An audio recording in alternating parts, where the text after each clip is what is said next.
Today, we're diving headfirst into the most forbidden theory of all. A theory so explosive it reshapes everything we thought we knew about the Sister Wives universe. We're asking the question that's only been whispered in the shadows of fan forums. The question that, if true, changes everything. Was Robyn's first child, Dayton, actually Kody's all along? The official story is clean, polished, and perfectly packaged. But once you tug at the edges, the entire narrative starts to unravel. Before we peel back the layers and uncover the evidence, I need you to do me one quick favor. If you're ready to question the official version and expose the secrets TLC doesn't want you to know, hit that like button right now. And if you're new here, subscribe to Sister Wives Crew and ring that notification bell. Trust me, you're not going to want to miss what comes next. So, let's start with what the Browns have been selling us for more than a decade, the official narrative. Robyn Sullivan, a young single mom of 3, divorced from her first husband, David Jessup, was living in St. George, Utah. She was struggling financially, portrayed as the classic damsel in distress in the world of fundamentalist Mormonism. Then, in 2009, at Meri's suggestion, she meets Kody Brown, the charismatic patriarch. From the moment he saw her, we're told Kody was captivated. He viewed Robyn as a righteous woman who'd stumbled but deserved redemption and a celestial family. In 2010, she became his 4th wife, joining a chaotic but established household. Her 3 children, Dayton, Aurora, and Brianna, were brought into the family fold. A few years later, in a grand gesture, Kody legally adopted them. That process required Meri to divorce Kody so he could legally marry Robyn and secure paternal rights. The story sold to the public was one of rescue, romance, and devotion, a man stepping up to raise children who weren't his. But here's the thing. It's a beautifully crafted illusion. The first crack in the facade? The timeline. Whenever asked for details, Robyn never gives straight answers, only emotional sound bites. She talks about her dark times, her broken past, her struggles. These are deliberate smokescreens designed to tug at heartstrings and deflect real scrutiny. But sympathy isn't our goal. We're after the truth. And the truth hides in the paperwork and dates they've worked so hard to bury. According to official records, Robyn and David Jessup finalized their divorce in 2007. Dayton was born in January of 2000. On the surface, that alone seems to disprove the theory. If Dayton was born in 2000, years before the divorce, case closed, right? Wrong. That's exactly what they want you to believe. The legal divorce in 2007 was just the paperwork. The relationship had reportedly ended long before, which means the real window we need to investigate isn't 2007. It's the period around Dayton's conception, 1998 and 1999. So the question becomes, where was Kody Brown during those years? He was officially living in a plural household. But he was also a traveling salesman, a job that conveniently required him to crisscross Utah, Arizona, and Nevada. He was often gone, unsupervised, free to go wherever he pleased. Janelle herself has admitted Kody was rarely home, leaving wives to handle everything. This wasn't a man stuck in one place. This was a man with opportunity. And where was Robyn? Embedded in the very same tight-knit fundamentalist Mormon circles as the Browns. The Apostolic United Brethren isn't a sprawling church. It's a small, insular community where everyone knows everyone, and family lines constantly overlap. Robyn's family, the Sullivans, were very much a part of this insular world. And Kody Brown? He was already a familiar face within it. The notion that their paths never crossed until that so-called chance meeting in 2009 is, quite frankly, laughable.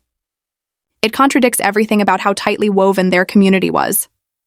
This is where we introduce our first layer of circumstantial evidence, what we'll call the whispers from the pews. For years, quiet chatter from former church members and people on the fringes of their circle has suggested that Kody and Robyn were linked long before TLC cameras rolled.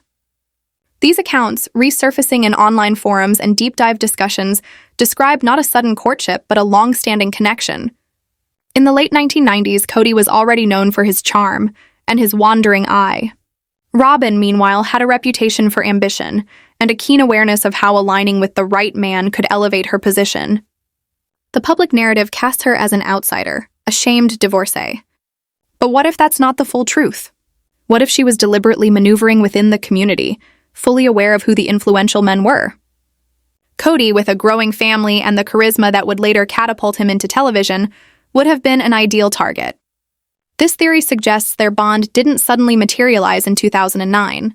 It began much earlier, during Kody's sales trips in the late 90s. a forbidden spark in a world built on rigid rules. Now let's focus on Dayton's birth. He arrived in January 2000, which means he was conceived in the spring of 1999. That's the critical window. The official record says Dayton is the son of David Jessup, Robyn's first husband. But insiders describe the marriage as already fractured by that point. So here's the uncomfortable question. What if, during one of Kody's frequent trips, he and Robyn crossed a line? What if a brief affair, hidden in secrecy, led to a pregnancy that had to be covered up at all costs? In their culture, a child conceived through an affair between two married people would have been catastrophic, grounds for excommunication and public disgrace. The only solution? To pass the baby off as David's. Whether David truly believed Dayton was his or simply agreed to go along with the ruse remains unknown. But the marriage limped along for years, a fragile cover concealing a dangerous secret. Fast forward to Sister Wives. Watch those early episodes again, but this time through the lens of this theory. Kody's behavior toward Dayton doesn't read like a man cautiously earning the trust of his fiancé's child. It reads like something far deeper. He zeroes in on Dayton with an intensity that feels primal. The bond isn't built, it's claimed. When Dayton's Asperger's diagnosis was revealed, Kody didn't treat it as something he needed to learn about. He framed it as something mystical, saying, "I just get him. We have a special bond." Was this the intuition of an unusually attentive stepfather, or the innate recognition of a biological father? Consider the ATV accident. Dayton's serious eye injury shook Kody to his core. His reaction wasn't simply caring, it was frantic, visceral, overwhelming. He wasn't just supporting Robyn through the crisis. He took control. He became the central figure in Dayton's care. His fear, his guilt, his urgency, it all reads less like a stepfather and more like a man terrified of losing his firstborn son. Now look at Robyn. Her on-screen persona has always been drenched in tears and victimhood. But if this theory is true, those tears take on a new meaning. They're not just from sensitivity, they're the cracks in a mask. A defense mechanism honed over decades of guarding a life-altering secret. Every time the past gets too close to the surface, the waterworks start. It's a perfect strategy. It shuts down probing questions, turns suspicion into pity, and repositions Robyn as the wounded dove rather than a woman with something to hide. Her vague accusations against David Jessup, casting him as abusive without providing detail, also serve another purpose, discrediting him in advance. If he ever spoke out, who would believe him? And then there's the adoption. Framed on the show as an act of devotion, it takes on an entirely different shade if this theory holds. Kody wasn't just adopting Robyn's children out of love. He was erasing Dayton's legal father once and for all. The price? Meri's legal marriage. She divorced Kody so Robyn could marry him and push the adoption through. This wasn't sacrifice for love. It was sacrifice for possession. Kody securing the legal claim to his secret son. Once Meri served her purpose, her position became meaningless, explaining Kody's coldness toward her in later years. This was a monumental event, stripping Meri of her legal status and security after decades of marriage. It was sold to the audience and to Meri as a noble act for the sake of the children. But was it? Or was Kody so desperate to legally claim Dayton, his biological son, that he was willing to sacrifice his legal bond with his first wife to do it? The adoption wasn't an act of love. It was an act of possession. It was Kody Brown using the legal system to retroactively claim the son he had fathered in secret years earlier. It was about closing the loop, burying the past, and ensuring that no one could ever challenge his position as Dayton's one and only true father. It also explains Kody's utter coldness and dismissal of Meri in the years that followed. Once she had served her purpose, once she had stepped aside so he could legally secure his biological son and his true soulmate, she became disposable to him. He got what he wanted, and her sacrifice was quickly forgotten. This theory, and only this theory, provides a rational explanation for the most toxic and destructive element in the Brown family's history. The blatant, unapologetic, and family-shattering favoritism shown to Robyn and her children. For years, viewers and the other wives have been baffled by it. Why was Kody willing to burn his entire family to the ground for Robyn? Why were her children's needs always placed above the needs of the other 13 children? Why was the family's collective money funneled into Robyn's large house and her children's lifestyles, while Janelle's kids lived in an RV and Christine struggled to be heard? It makes no sense if Robyn is just the fourth wife. It seems illogical, self-destructive, and cruel. But if Dayton is Kody's biological son, conceived in secret years before Robyn officially joined the family, then everything snaps into focus with terrifying clarity. Robyn is not just the fourth wife. She is the keeper of the original secret. The woman who gave him his firstborn son. Kody's relationship with her isn't just a marriage. It's a pact. His fierce protection of her and her children is not just favoritism. It's the desperate act of a man protecting the evidence of his greatest transgression. The other children, the OG 13, were not just jealous of a new wife getting more attention. Children are perceptive. They have an innate sense of fairness and authenticity. They felt on a primal level that something was fundamentally wrong. They were witnessing a profound injustice that they couldn't articulate.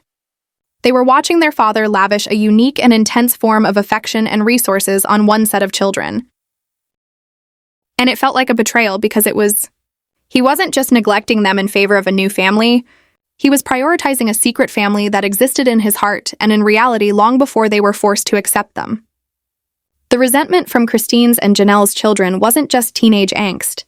It was a reaction to a lie that permeated their entire existence. They were being asked to accept a false narrative, to pretend that this new family was just like them when their father's actions screamed that they were not. They were special. They were different. Because their connection to Kody was built on a secret that predated and superseded everyone else's. Let's dig deeper into the forensic analysis of their on-screen statements. We need to look for the Freudian slips, the moments where the truth almost bubbles to the surface. There's a scene in an early season where Kody is talking about his instant connection to Robyn's kids. He says something to the effect of, "It was like they were my own from the very beginning." We all heard that as a sweet romantic sentiment. But what if it was a literal factual statement? What if he was for a fleeting moment telling the absolute truth, hiding it in plain sight? Then there is Robyn. In one of her many tearful confessionals about her past, she makes a very strange and specific statement. She says she had to guard her virtue even within her first marriage. She frames this as being about the joyless and difficult nature of her relationship with David Jessup. The popular interpretation is that this was her way of explaining her purity and why she was essentially a born-again virgin when she met Kody. But what if that phrase had a darker, more literal meaning? What if guarding her virtue was a coded way of saying she was unfaithful? What if it was her justification for seeking a connection outside of her unhappy marriage? It's a masterful piece of manipulation, using the language of religious piety to confess a transgression. She is essentially saying, "My first marriage was so bad I was justified in what I did." Now let's examine the so-called evidence from old family media, the digital breadcrumbs they tried to erase. There have been persistent, though unverified, claims of old blog posts from the late 2000s before the show began from a blog peripherally associated with the Brown family's church community. These posts, which were allegedly scrubbed from the internet once the show became a hit, are said to have contained some very telling details. One such alleged post from 2008, a full year before Kody and Robyn officially met, supposedly mentioned Robyn Sullivan by name, referring to her as a friend of the family who was going through a difficult time. A friend of the family. How could she be a friend of the family a year before Meri supposedly introduced her to Kody for the first time? This single rumored blog post, if it ever existed and is not just fan fiction, would be a smoking gun. It would prove that the official timeline is a complete fabrication and that Robyn was in the Browns' orbit long before they claimed. Another report from an alleged former church member claims to have seen Kody's vehicle in St. George, Robyn's hometown, on multiple occasions between 2007 and 2009 during times when he was supposedly on sales trips. Coincidence or a man visiting his secret love and his secret son? The pieces begin to form a mosaic of deception. You have the insular community, where everyone knows everyone, making a long-term secret connection entirely possible. You have Kody, the traveling salesman with the freedom to move about unseen. You have Robyn trapped in an unhappy marriage. You have a conception window for Dayton that aligns perfectly with a potential affair. You have a divorce that conveniently happens years later, muddying the timeline. You have Kody's immediate, intense, and almost obsessive bond with Dayton, a bond that he himself describes as uniquely powerful. You have Robyn's carefully constructed victim narrative and her strategic vagueness about her past. You have the monumental legal maneuver of the divorce from Meri and the adoption, which looks less like a sacrifice for love and more like a desperate power play to secure legal ownership of his biological heir. And finally, you have the devastating